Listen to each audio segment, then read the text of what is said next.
বরাকবার্তা বাংলা সংবাদ, আমি অঙ্কিতা দাস। এক নজরে সংবাদ শিরোনাম। কাছাড় কলেজে হিজাব পরা নিয়ে এবিপি ও এনএসইউআই এর দুই দলের ছাত্রীদের মধ্যে সংঘর্ষ, বেশ কয়েকজন আহত।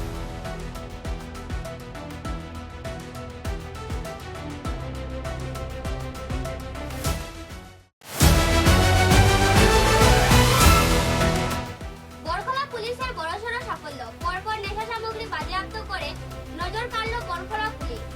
বালাছড়ার টোলগেট থেকে 1720 প্যাকেট বাজিমাত সিগারেট সহ আটক 2 পাচারকারী।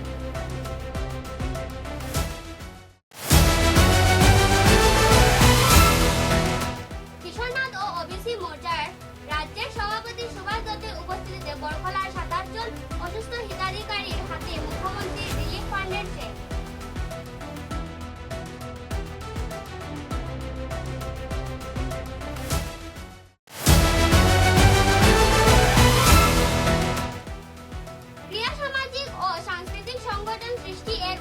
সংগঠনের রজত জয়ন্তী বর্ষের সমাপনী অনুষ্ঠানে আগামী 29 ও 30 আগস্ট।